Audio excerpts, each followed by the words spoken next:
अस्सलाम वालेकुम, क्या हाल है आप सबका। उम्मीद करती हूँ कि आप सब लोग ठीक ठाक होंगे। मैं भी ठीक हूँ अल्हम्दुलिल्लाह। तो आज का दिन का जो आगाज़ है वो मैंने स्कूल से किया था। मुझे थोड़ा सा ब्रेक मिला था, उसमें हमारा दूसरा पीरियड स्टार्ट होने वाला था और मैं वेट कर रही थी। इधर बच्चे नमाज़ पढ़ रहे थे स्कूल में, मुझे देख के बहुत अच्छा लगा और बहुत मोटिवेशन भी मिली कि स्कूल में टाइम निकालना बहुत मुश्किल होता है, लेकिन फिर भी बच्चे जो हैं वो जिन्होंने पढ़ना होता है वो नमाज़ पढ़ते हैं और बहुत अच्छी बात है, पढ़नी भी चाहिए। तो उसके बाद जब मैं घर आई तो थोड़ी देर के लिए ये हमारी मानो बिल्ली जो है वो अटेंशन चाहती है, ज़रा आगे सुने कि ये क्या करता है। वो बंद करो ना टीवी, उसकी आवाज़ नहीं आ रही है।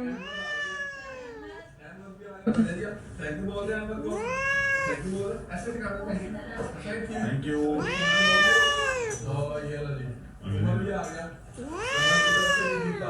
अच्छा, ये इसी तरह ना जब तंग आ जाता है तो हम लोग वैसे इसको तंग भी बहुत ज़्यादा करते हैं। तो उस टाइम पे इसको ये होता है कि बस मुझे छोड़ दे, मैं अपनी मर्ज़ी से बैठूँ, लेकिन हमें होता है कि हम इसके साथ खेलें। तो फिर ये इस तरह से इतना डराता है और कभी-कभी तो बहुत बुरी आवाज़ भी निकालता है, बहुत डर लगता है। उसके बाद शाम के खाने का टाइम था और हमेशा की तरह कुछ समझ नहीं आती कि क्या बनाऊँ, और ख़ास तौर पे घर में जब ऐसे अफ़राद हों कि किसी ने कुछ खाना है और किसी ने कुछ खाना है, किसी को कुछ चीज़ों से एलर्जी है, कोई कुछ चीज़ें खा नहीं सकता, तो डिसाइड करना बहुत ज़्यादा मुश्किल होता है। तो हमारे घर में हमेशा ये होता है कि कुछ ना कुछ बनता ज़रूर है, लेकिन 2 हांडियाँ बनती हैं और चावल और रोटी लाज़मी साथ में बनता है। तो मैंने सोचा है कि मैं साथ में गोश्त बना लेती हूँ और हर तरह के सालन जो होते हैं वो घर में पके होते हैं, और अब दिल करता है कि कुछ चेंज हो, कुछ अच्छा सा भी हो, और बिरयानी और जो पाकिस्तानी डिशेज़ हैं उनसे हट के कुछ हो। तो ख़ैर मुझे कुछ समझ नहीं आ रहा था, मैंने अपने तरीके से ये सालन बना लिया और वो बहुत अच्छा बना था, बहुत मज़े का बना था। तो मैंने सबसे पहले फ्रीज़ किया हुआ गोश्त था, जो इतना ज़्यादा धुआँ निकल रहा है इसलिए क्योंकि गोश्त जो है वो फ्रीज़ था। और उसके बाद मैंने इसी के अंदर प्याज और लहसुन अदरक का पेस्ट, नमक और नमक मिर्ची सारे मसाले ऐसे डाल के, तो इसको हल्का सा स्टीम दे के, थोड़ा ये भी था मुझे कि गोश्त थोड़ा खुल भी जाए और साथ में जो है वो थोड़ा सा वो गल भी जाए, ताकि मुझे आसानी भी हो खाना बनाने में। तो खाना बनाने के लिए ये भी होता है कि एक ही टाइम पे हम लोग ये सोचते हैं कि सारे काम जो हैं वो हो जाए, और मुझे भी जब मैं किचन में जाती हूँ मुझे यही होता है कि मैं अगर किचन में गई हूँ तो सारा कुछ करके निकलूँ। तो अभी मैंने ये एक तरफ तो गोश्त रखा था, दूसरी तरफ पे मैंने अपनी बहन के लिए दाल पकाने के लिए रखी थी, क्योंकि वो गोश्त वगैरह नहीं खा सकती, उसको अभी जो दांतों में तार लगती है वो लगी थी, और उसकी वजह से उसको खाने में बहुत प्रॉब्लम हो रहा था, वो सिर्फ सूप की तरह से कोई चीज़ें खा सकती है।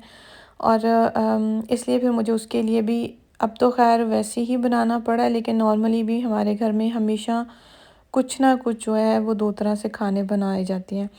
तो मैं आज प्रेशर कुकर इस्तेमाल कर रही थी और मुझे पता नहीं क्यों जैसे ही इस जगह पे ये आता है मुझे बहुत डर लगता है। और दूसरी तरफ ये प्लेट जो है ये चीनी की प्लेट है, जो कि मुझे खाना बनाते हुए किसी भी देगची के ऊपर देने के लिए इतनी अच्छी लगती है, मुझे इतनी पसंद है कि मेरा बस चले तो मैं सारी ही प्लेटें जो हैं, जो देगचों की प्लेटें होती हैं वो चीनी की लूँ और वो इस्तेमाल करूँ। मुझे जो इनके ढक्कन होते हैं वो मुझे इतने ज़्यादा पसंद नहीं है। तो मौसम भी बाहर ख़ैर बहुत अच्छा था, सूरज खिड़की से किचन में सीधा आ रहा था। मुझे बहुत अच्छा भी लग रहा था खाना बनाते हुए कि सूरज जो है वो बिल्कुल सामने है और रोशनी किचन में आ रही है, तो लाइट वगैरह आपको नहीं चलानी पड़ती। मेरे किचन में बड़ी वाली खिड़की है जहाँ से मैं बाहर से ये नज़ारा देख सकती हूँ और बहुत अच्छा लगता है खाना बनाते हुए। हमेशा मैं शटर ऊपर कर देती हूँ, फिर मैं खाना बनाती हूँ। और उसके बाद जी ये मैं आपको दिखा रही हूँ कि ये 2 तरह से मैंने बर्तनों में रखी हुई हैं, एक में दाल और एक में गोश्त बन रहा था। और किचन का हाल देखिए कि क्या हुआ है, सारा पानी-पानी। हालाँकि मैंने खिड़की भी खोली हुई थी, एग्ज़ॉस्ट भी चलाया हुआ था, उसके बावजूद भी स्टीम इतनी ज़्यादा किचन में हो जाती है कि उसके बाद साफ़ भी करना पड़ता है। और पानी भी जो है वो भी ऐसे ही होता है। तो ये प्लेट जो मैंने ऊपर रखी हुई है वो भी मैं आपको दिखा रही हूँ कि ये भी कि मैं इस्तेमाल करती हूँ और मुझे बहुत अच्छा लगता है। अभी पिछले दिनों मेरी दोस्त मेरी तरफ आई हुई थी तो वो भी मुझसे पूछ रही थी कि ऐसा क्यों? तो मैंने कहा कि मुझे बहुत अच्छा लगता है, इससे स्टीम बहुत अच्छी आती है और पता नहीं क्यों मुझे ये बहुत ज़्यादा पसंद है। ये मुझे नहीं पता कि किस रीज़न की वजह से, लेकिन मुझे चीनी की प्लेट्स इवन कि मैं चाय भी बना रही होती हूँ तो मुझे यही होता है कि मैं इसके ऊपर जो प्लेट रखूँ वो उसी देगची की, नहीं कोई और इस तरह की चीनी की प्लेट रखूँ। तो उसके बाद मैं प्रेशर कुकर इस्तेमाल कर रही थी, लेकिन मेरे दिल में बार-बार ख़्याल आ रहा था कि कहीं ये फट ना जाए, क्योंकि मुझे पिछले दिनों 1-2 लोगों का पता चला जिनका प्रेशर कुकर जो है वो फटा है और मुझे पता नहीं क्यों ये यहाँ का ही है, जर्मनी का। ऐसा कभी होगा तो नहीं, लेकिन बार-बार बहुत ज़्यादा ख़्याल आता है। जब ये किचन में मैं चलाया होता है तो मेरा दिल नहीं मानता कि मैं उस टाइम तक किचन में रहूँ। एक प्रेशर कुकर और एक गैस वाला जो चूल्हा है मैं वो इस्तेमाल नहीं कर सकती।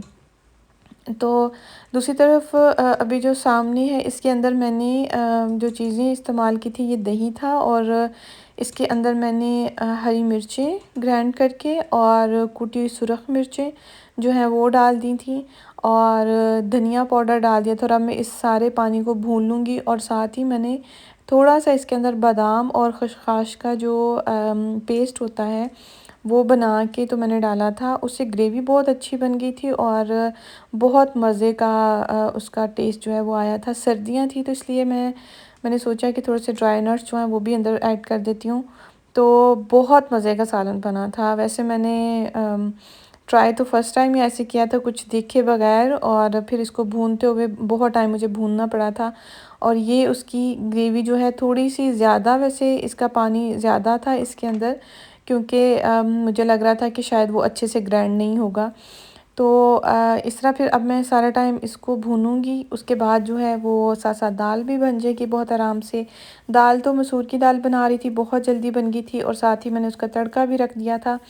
तड़का लगाते हुए मुझे पाकिस्तान की बहुत सारी चीज़ें जो हैं वो याद आ रही थी कि जब भी अम्मी तड़का लगाते थे दाल को, तो पता नहीं आप में से कि कोई ऐसा करता था कि नहीं, लेकिन हमारे घर में ये मुझे बहुत शौक़ होता था कि अम्मी जिस बर्तन में तड़का लगा रहे हैं ना उसी वाले बर्तन में दाल डाल के हम इनके मुझे दे दाल को, या जो कढ़ी बनाते हैं पकोड़ों की उसको, और जब भी वो लगाते थे मुझे बहुत अच्छा लगता था। और ये 2-3 चीज़ें थी, लहसुन, कड़ी पत्ता, सुरख मिर्च और थोड़ा-सा मैंने ज़ीरा लिया था और ये तड़का लगा दिया।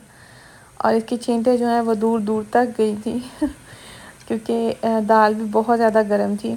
और आप लोग सोच रहे होंगे कि ये दाल इतनी पतली क्यों है? क्योंकि मेरी बहन को पतली दाल ही पसंद है, इस तरह की। और ये जब मैं इसके अंदर डाल दी थी और मेरा इतना दिल कर रहा था कि चम्मच लेके इसी के साथ मैं इसको खा लूँ।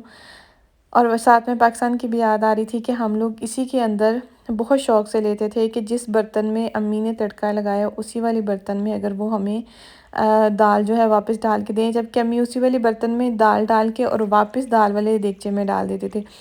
तो इसकी सूरत हाल सालन की कुछ ऐसी है। और अभी थोड़ा-थोड़ा इसने ऑयल छोड़ना शुरू कर दिया था और मुझे लग रहा था कि और 5-10 मिनट में इसने बहुत आराम से बन भी जाना था। ये बन गया था, उसके उसके बाद इसके साथ मैंने सलाद, रायता जो भी नॉर्मल होता है वो किया, और उनको मैंने इसलिए ऐड नहीं किया क्योंकि वीडियो बहुत लंबी हो जाती है। वीडियो बनाने में तो टाइम नहीं लगता, लेकिन वीडियो एडिटिंग करने में बहुत ज़्यादा टाइम लगता है। और जब वीडियो को एडिटिंग कर रहे होते हैं, वॉइस ओवर कर रहे होते हैं तो अल्फाज ही नहीं मिलते, हालाँकि जब बना रहे होते हैं उस टाइम पे बहुत सारा कुछ ज़हन में आता है। तो ये एंड था दाल का और इसका। अल्लाह हाफ़िज़।